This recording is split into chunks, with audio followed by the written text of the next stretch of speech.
Welcome to the Wellness Biz Academy, where we turn passionate practitioners into profitable practice owners. I'm Cass Duffield, corporate business strategist and naturopath, showing you how to build a thriving practice with simple, proven systems that work. Let's create the practice that you long to have, because it's time to start living your passion and growing your practice.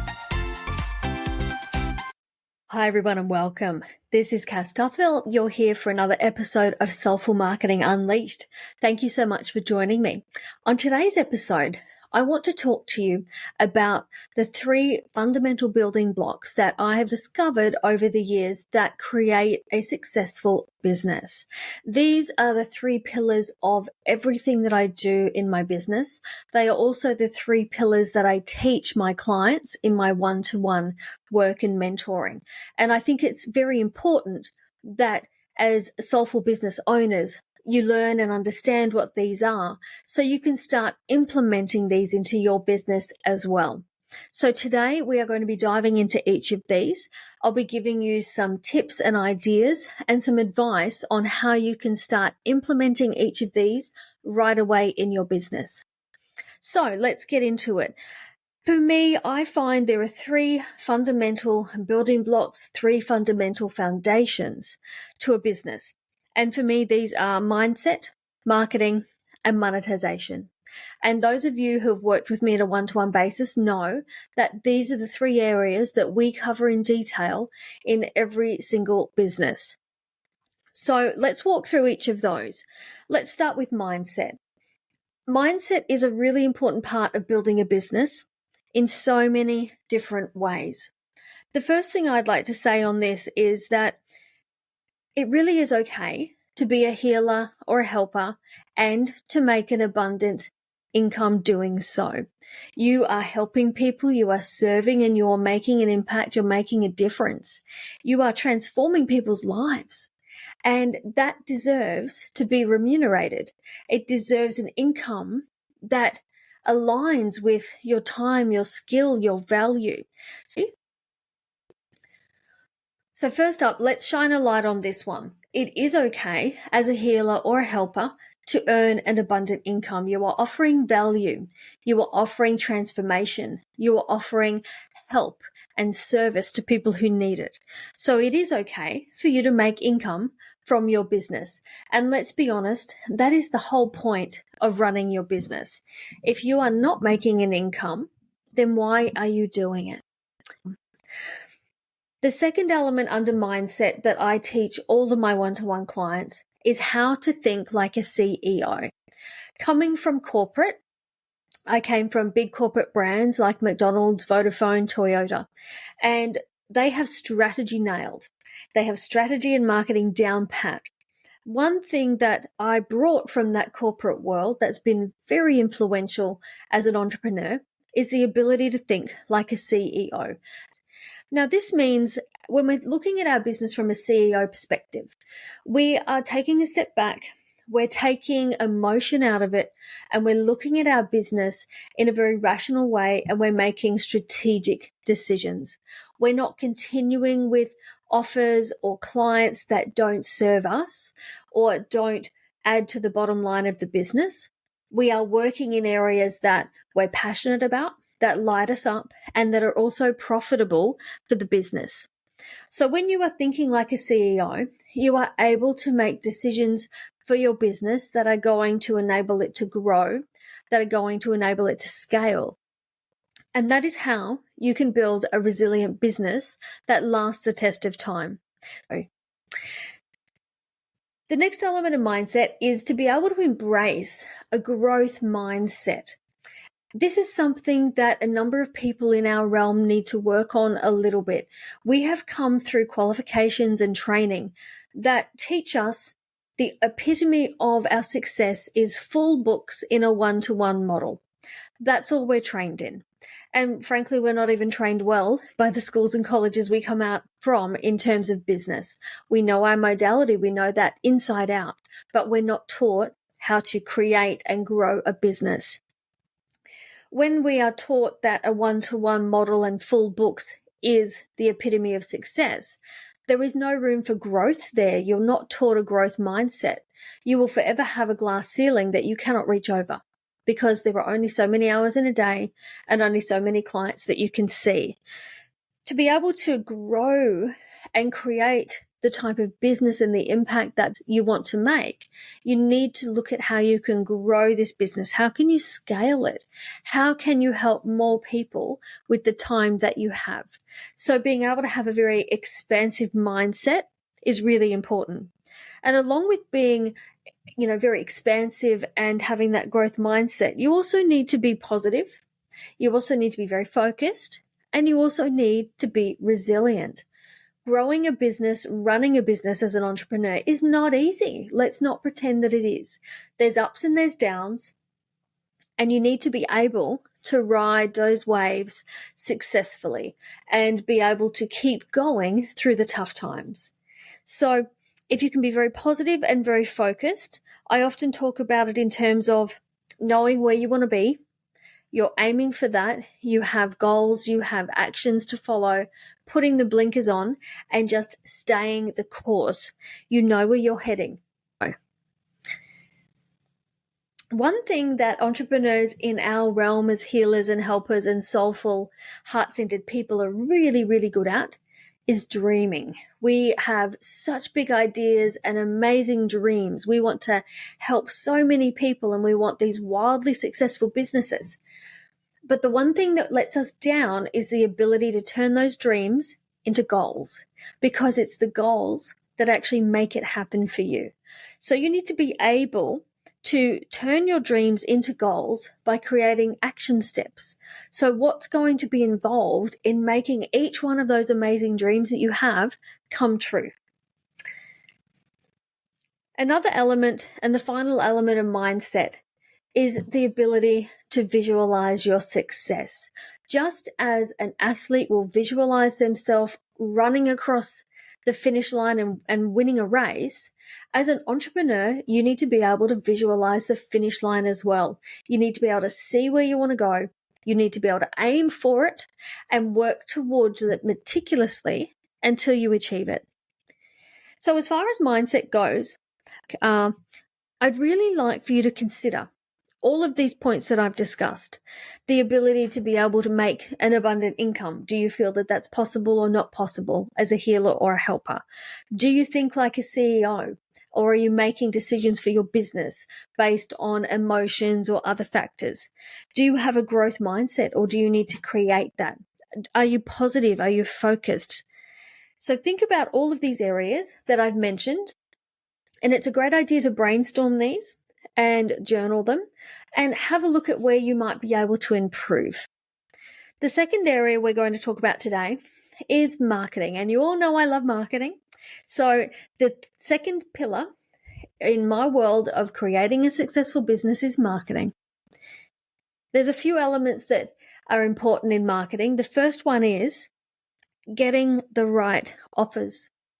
You can have the best offer with the worst marketing and you won't be able to sell it to anybody.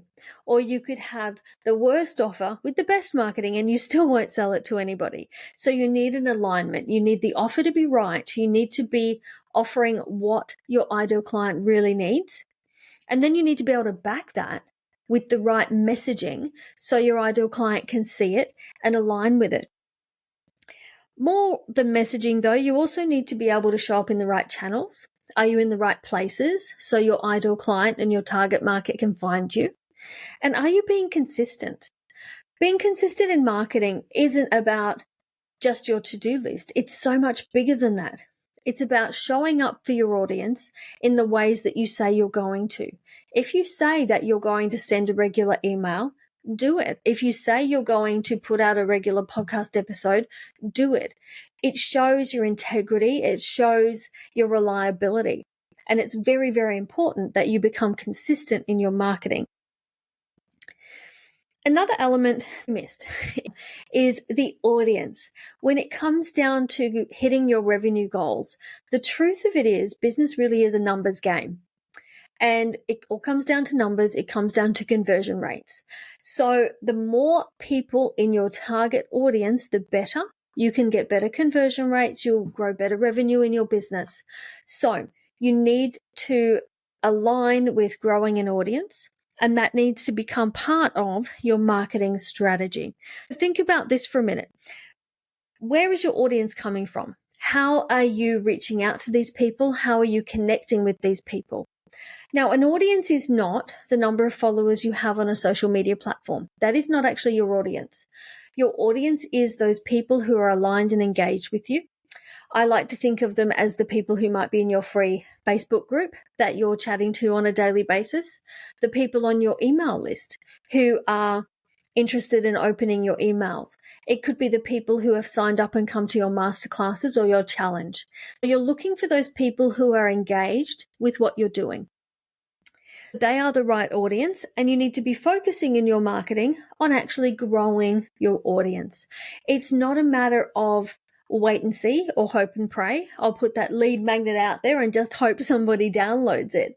It's about having those elements like your lead magnet and strategically sharing it as a way to grow your audience and grow your email list. The other side of growing an audience is lead generation. Lead generation isn't luck, it's planning. It's a matter of getting people into your world, getting them into your audience, and then working with them to find out who is aligned with you that you could work with, who can become a lead in that audience. Again, it's not a matter of luck and bringing all of these people into your audience and just hoping that a few will turn up and work with you. It's about connecting with them. It's about starting conversations. It's about getting to know them and seeing who is aligned with what you do. Underpinning all of that is actually having your offer right. So as I said in the beginning, your offer needs to be spot on. If your offer is not right, it won't sell. It doesn't matter how much value you put into it. It doesn't matter how much you discount it. There is nothing that can save a bad offer. Make sure your audience is getting what they want from you in the offers that you're making. Have a look at your marketing foundations, your messaging, your channels, your consistency. Look at your audience. Look at the numbers on your list. Is it growing? Is it stagnant? Do you have a process in place to grow your audience? What about lead generation? Do you have a strategy for lead generation in your business? If not, there are things that you can start to work on right now. Third pillar in my successful business formula is monetization. And I know as healers and helpers, anything with the word money or profit in it is often a dirty word, but it's not. You are running a business. You're a business owner. You're a CEO of your own business. So you need to be thinking about the money that your business is bringing in. The first step to getting the monetization pillar right is getting your business model right. Your business model has to be right for you and right for your client. It needs to be right for your life and your responsibilities. The business model you have is not going to be the same as somebody else's in your niche, and that's perfectly fine because your needs and the needs of your clients are going to be unique.